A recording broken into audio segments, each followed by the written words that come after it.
The most cursed clans of Kentucky when inbreeding created the legend of the cave demons. Deep in the misty hollows of eastern Kentucky's Appalachian mountains, where sunlight struggles to pierce the dense canopy and civilization seems centuries away, lies a dark chapter of American history that many have tried to forget. Between 1887 and 1912, in the isolated coves and valleys of Harlan County, a disturbing pattern emerged that would forever mark the region's legacy and create whispers of what locals would later call the cave demons. The Blackburn clan first settled in these remote hollows shortly after the Civil War, seeking isolation from a rapidly changing America. Led by patriarch Ezekiel Blackburn, a Confederate veteran haunted by the horrors of battle, the family retreated deep into the limestone cave systems that honeycomb the region. "The outside world has nothing for us now," Ezekiel reportedly told his 5 children as they established their homestead in 1868, carving out a primitive existence in the shadow of the mountains. What began as a family's retreat from society evolved over 4 decades into something far more disturbing. Historical records from the Presbyterian mission established in nearby Coal Creek document the first encounters with members of the clan in the spring of 1891. Missionary journals describe individuals of unusual appearance and demeanor who would occasionally emerge from the eastern hollows to trade for essential supplies. "They walk with an unsteady gait, their features distorted in ways that suggest more than mere hardship," wrote Reverend Samuel McPherson in his mission records. Several display fingers fused together like claws, while others possess eyes that seem unable to focus in unison. Their speech is labored and difficult to comprehend, as though their tongues cannot properly form words. County records from the period recently digitized by historians at the University of Kentucky revealed that by 1896, the original Blackburn family had expanded through intermarriage with the neighboring Harper clan, creating a tightly woven community of approximately 37 individuals spanning 3 generations. Census takers largely avoided the area, marking several remote homesteads simply as not accessible on official maps.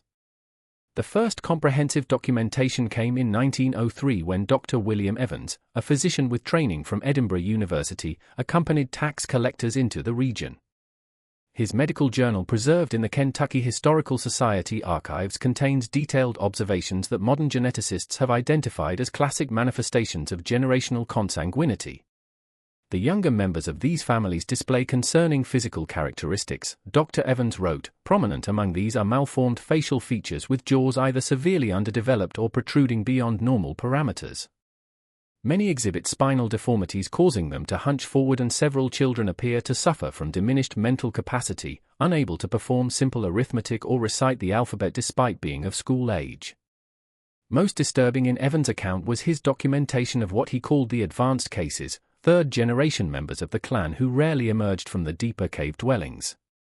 According to Evans, these individuals scarcely resembled typical humans in their movements and vocalizations, having adapted to a trigytic existence in the perpetual darkness of the limestone caverns. The local economy of early 20th century Kentucky, dominated by coal mining and subsistence farming, provided few opportunities for these isolated families. Their separation from mainstream society was further reinforced by the growing whispers among neighboring communities. Folklore researcher Dr. Elizabeth Coulson, in her 1976 retrospective analysis Appalachian Cultural Isolation Patterns, noted that by 1905 the term cave demons had entered local vernacular to describe the Blackburn Harper clan. Check if you're already subscribed to this channel.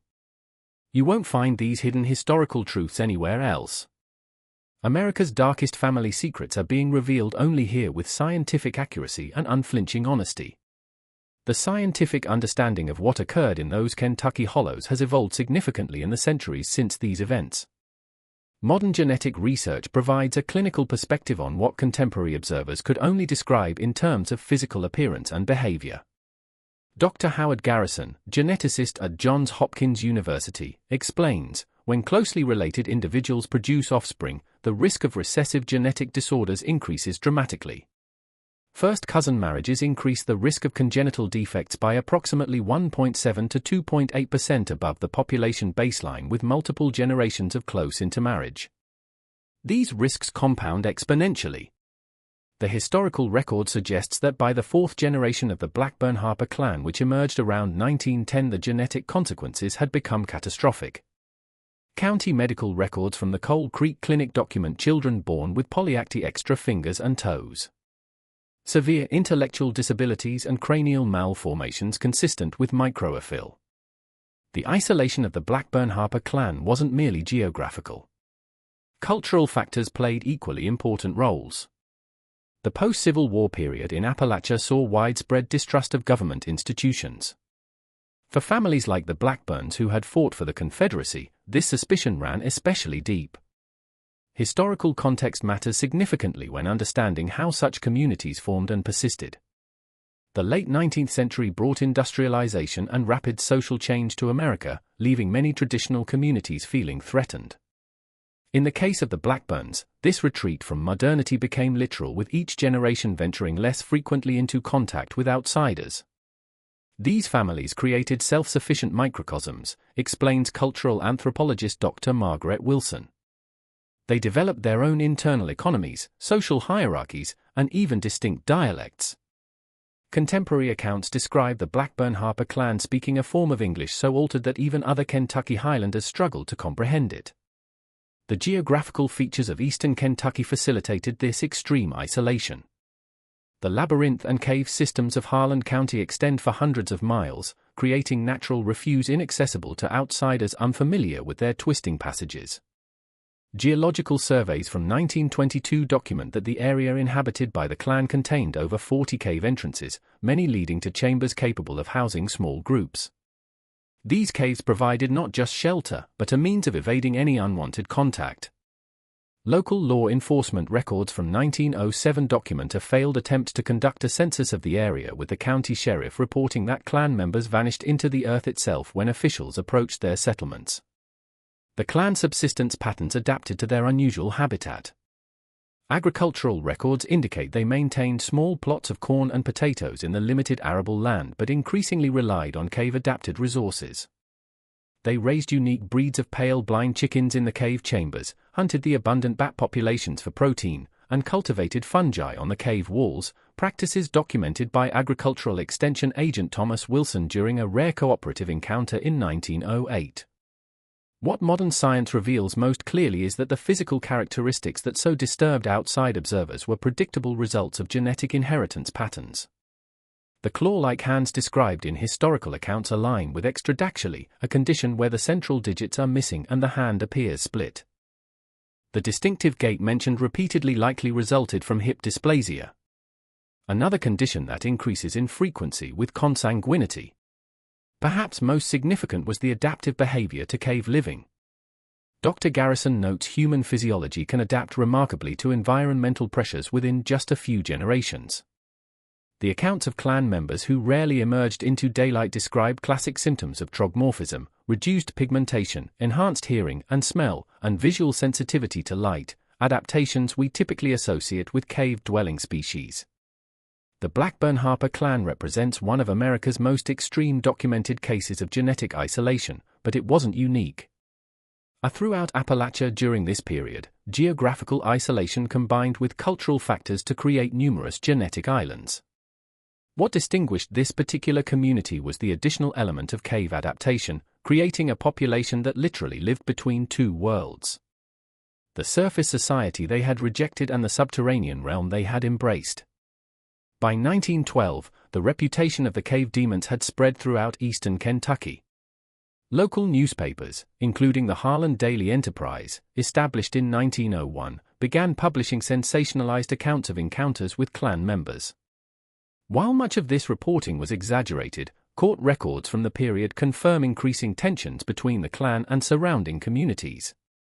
The first significant confrontation occurred in March 1912 when a hunting party from Coal Creek claimed to have been assaulted by deformed figures emerging from a cave entrance near Clover Fork.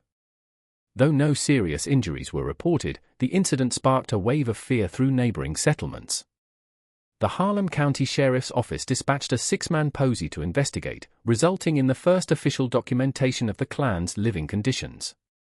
Deputy Sheriff James Hawkins wrote in his report, "We proceeded approximately 3 miles into the cave system before encountering crude dwellings. The inhabitants had clearly fled deeper upon our approach. The living quarters we discovered can scarcely be described as suitable for human habitation. They consisted of rough shelters constructed from timbers and canvas illuminated by tallow candles that cast eerie shadows on the limestone walls. Most disturbing to Hawkins and his men were the artifacts they discovered. Among their possessions were crude ledgers documenting family lineages that demonstrated disturbing patterns of intermarriage between close relatives.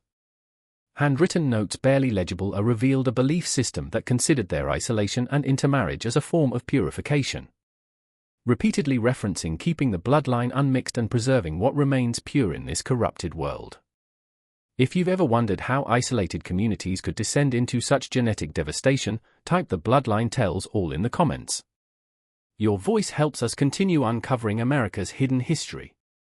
Historians now recognize that the Klan's belief system represented a distorted interpretation of both religious principles and the concept of good breeding that was prevalent in the early 20th century.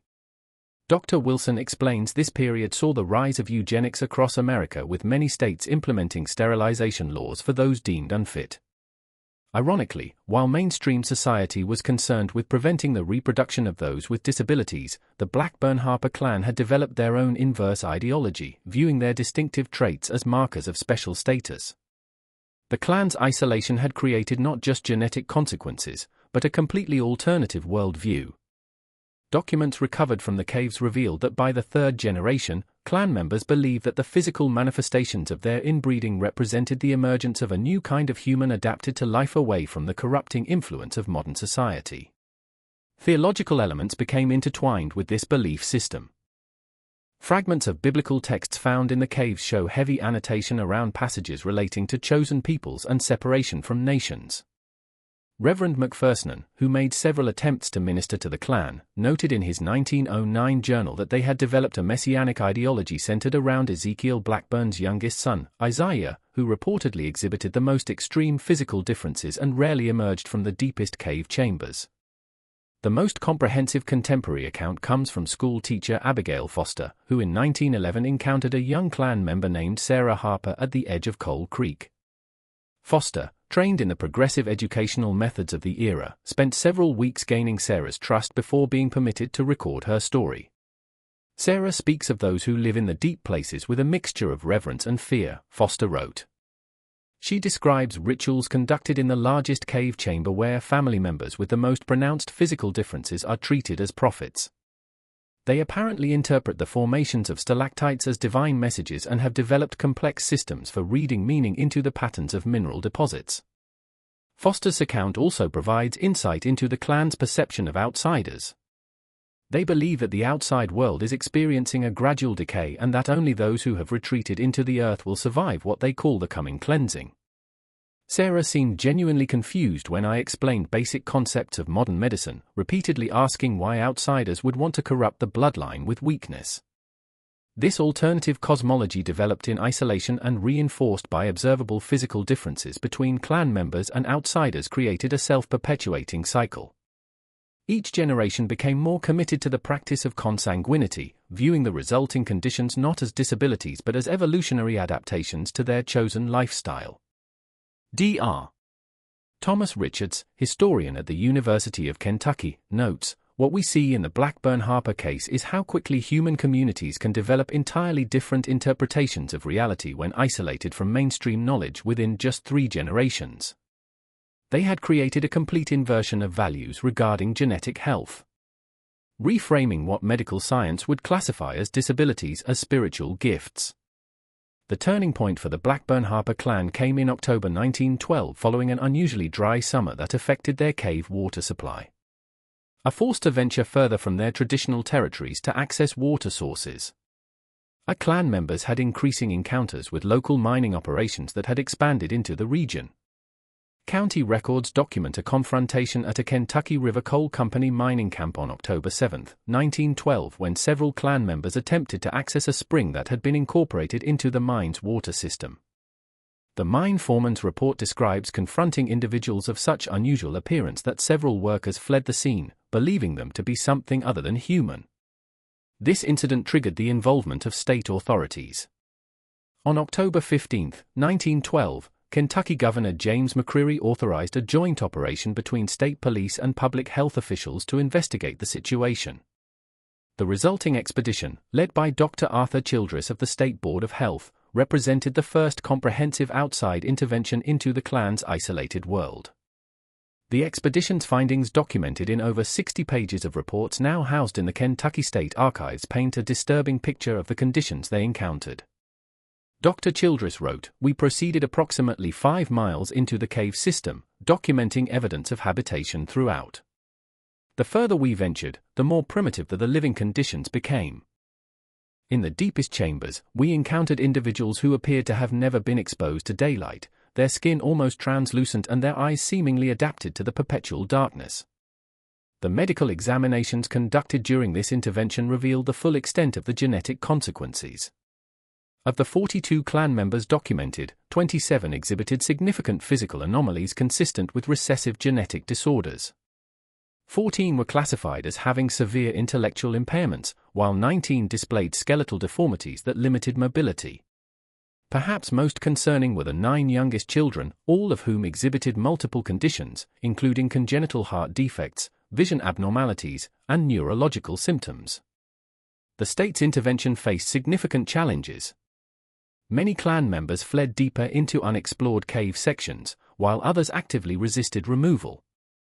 The expedition journals describe how older clan members expressed genuine terror at the prospect of leaving the caves, shielding their eyes from even the minimal light of our lamps and communicating in hushed tones that outside air would poison their. The ethical dimensions of the intervention remain controversial among historians. While contemporary accounts framed it as a humanitarian rescue, modern scholars have questioned whether the state's actions respected the clan's autonomy. Dr. Richards notes, by 1912 standards, the state acted with unusual restraint, focusing on providing medical care rather than criminalization. However, there was still an underlying paternalism and a complete dismissal of the clan's own worldview and choices. The most challenging aspect for authorities was addressing the deeply ingrained belief system. Clan members who could communicate with the expedition team expressed conviction that their physical conditions represented spiritual evolution rather than medical problems. One expedition member recorded an elder stating, "We are becoming like the caves themselves, our skin like the pale stone, our eyes seeing beyond light, our bodies shaped by the true world beneath." For those clan members who were relocated to state facilities, the transition proved traumatic. Medical records from the Eastern State Hospital in Lexington document high mortality rates among clan members in the first months after relocation. Dr. Childress attributed these deaths to a combination of pre-existing health conditions and profound psychological distress at separation from their familial environment. The most detailed first-hand account of this transition comes from Malcolm Harper, one of the few clan members who eventually adapted to life outside the caves. In interviews conducted for the Federal Writers Project in 1938, Harper described the experience. "The light was the worst, like knives in my eyes for months, and the noise never stopped. But hardest was knowing we'd been separated forever from the deep places where our ancestors spoke to us through the stone." Harper's testimony provides rare insight into how the clan members perceived themselves. "We never thought we were sick or wrong-made in the caves. Those you call deformed were our guides who could sense where water flowed through stone and hear the earth shifting long before tremors came out here. They were just broken people to be pied." The state's intervention effectively ended the clan's isolated existence. Although historical records suggest some members escaped the expedition and may have continued living in more remote cave systems, geological surveys conducted in the 1930s occasionally noted signs of human habitation in previously unexplored cave chambers, though no direct contact was documented. The story of Cuckis cave demons eventually faded from public memory, preserved mainly in local folklore and obscure historical records. It wasn't until the early 1970s that academic interest in the case revived when genetic researcher Dr. Robert Ellison discovered Dr. Childress's reports while researching patterns of recessive disorders in Appalachian communities. Modern genetic analysis has identified at least 16 distinct inherited conditions that appeared in the Blackburn-Harper clan, including forms of osteogenesis, imperfective brittle bone disease, Ward-Enberg syndrome affecting pigmentation and hearing, and phenylketonuria, a metabolic disorder affecting cognitive development. What makes this case particularly significant to modern science is the documentation of how these conditions manifested and progressed over multiple generations of continuity. The Blackburn-Harper case provides one of the most comprehensive historical records of compounding genetic effects, explains Dr. Garrison. Each generation showed more pronounced manifestations as recessive alleles became increasingly concentrated in the family line. It's essentially a documented case study of what genetic science would predict in such isolated conditions. The cultural legacy of this history remains complex in modern Kentucky. Many residents of Harlan County still reference cave people in local folklore, though few connect these stories to the actual historical events. The limestone caves themselves, now partly incorporated into the Cumberland Gap National Historical Park, contain protected archaeological sites where evidence of the clan's habitation has been documented and preserved by the National Park Service. Perhaps the most important legacy is educational. The Blackburn-Harper case now appears in medical textbooks as a case study on genetic isolation and consanguinity. Dr. Jessica Montgomery, who teaches medical genetics at the University of Louisville, notes, "We present this historical case to students not as a curiosity, but as an important lesson in how quickly genetic diversity can be compromised in isolated populations and how cultural factors can interact with biological ones to create health crisis." The ethical questions raised by this history remain relevant. How should society balance respect for cultural autonomy with intervention and harmful practices? When does isolation become a public health concern? The Kentucky authorities of 1912 answered these questions according to the standards of their time.